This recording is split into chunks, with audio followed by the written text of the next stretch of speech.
ना उम्र की सीमा हो। विक्रम ने बिना ये सोचे कि लोग क्या कहेंगे भरी महफिल में मनीषा को प्रपोज कर दिया। मनीषा ये देखकर अचानक से घबरा गई और पार्टी से बाहर निकल गई। मनीषा और विक्रम की मुलाकात कुछ दिनों पहले ही हुई थी और कब विक्रम को मनीषा से प्यार हो गया वो ये खुद भी नहीं जानता। वो पहला दिन था जब मनीषा थोड़ा झिझकते हुए 39 साल के विक्रम राजपूत के केबिन में आई थी। विक्रम एक सुपरस्टार था जिसको मनीषा ने अब तक फिल्मों में ही देखा था और आज वो उसके सामने खड़ी थी। 22 साल की मनीषा अपने फैशन डिजाइनिंग करियर के शुरुआती दिनों में थी और विक्रम के एक करीबी दोस्त के रेफरेंस से इंटरव्यू देने आई थी, इसलिए इतने बड़े आदमी के सामने जाने में घबराहट महसूस कर रही थी।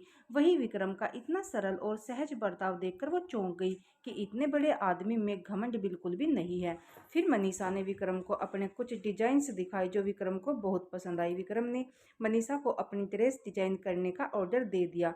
इस काम के चलते मनीषा को कई बार विक्रम से मिलने उसके ऑफिस या घर जाना पड़ता। कभी जब काम करते करते देर हो जाती तो विक्रम खुद मनीषा को घर छोड़ने जाता। शुरुआत में विक्रम मनीषा की झिझक और अपनी सहजता के चलते ये सब कर रहा था, पर एक दिन मनीषा ने विक्रम को उसकी ड्रेस तैयार करके देते हुए कहा, आपके लिए काम करके अच्छा लगा सर, आगे भी कोई काम हो तो जरूर बताइएगा। तब विक्रम को एहसास हुआ कि अब मनीषा का काम खत्म हो गया और वो अब यहाँ नहीं आया करेगी। विक्रम ने सोचा कि क्यों न मनीषा को अपना पर्सनल डिजाइनर बना ले, पर विक्रम के पास उसका पर्सनल डिजाइनर पहले से ही था जो अभी कुछ दिनों के लिए छुट्टी पर गया था और इसलिए ही उसे नए डिजाइन की जरूरत पड़ी थी। विक्रम मनीषा को जाने नहीं देना चाहता था, उसकी मौजूदगी विक्रम को अच्छी लगती थी, इसीलिए विक्रम ने अपनी बर्थडे पार्टी में सबके सामने मनीषा को प्रपोज कर दिया। मनीषा विक्रम से उम्र में 18 साल छोटी थी और विक्रम एक सुपरस्टार भी था। ऐसे में उसके प्रपोज का क्या जवाब दे ये मनीषा नहीं जानती थी। हाँ, पर ये और बात थी कि मनीषा भी विक्रम की पर्सनैलिटी की दीवानी थी, जैसे हर एक फैन अपने चहेते कलाकार का होता है।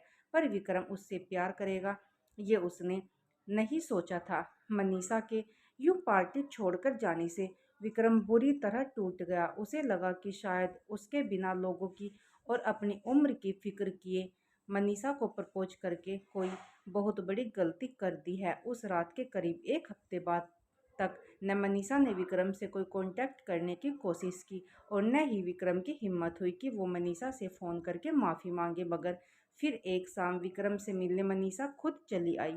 उसे देखकर विक्रम शर्मिंदगी से भर गया। उसे देखते ही विक्रम ने कहा, मुझे माफ़ कर दो मनीषा, मुझे ऐसे सबके सामने। विक्रम बस इतना ही कह पाया था कि मनीषा उसकी बात काट कर बोली, आप मुझे माफ़ कर दो, मुझे ऐसे वहाँ से जाकर आपकी बर्थडे पार्टी खराब नहीं करनी चाहिए थी। ये कहते कहते मनीषा रोने लगी। विक्रम ने उसके आंसू पोंछते हुए कहा, कोई बात नहीं, रो मत, तुम अपनी ज़िंदगी का फैसला करने के लिए आज़ाद हो। मैं समझता हूँ कि तुम अपने लिए अपनी उम्र का हमसफ़र चाहती हो, है ना?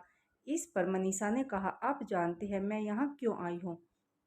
आपने वो गाना सुना है, न उम्र की सीमा हो? मनीषा के मुंह से ये गाना सुनकर विक्रम को अपना जवाब मिल चुका था।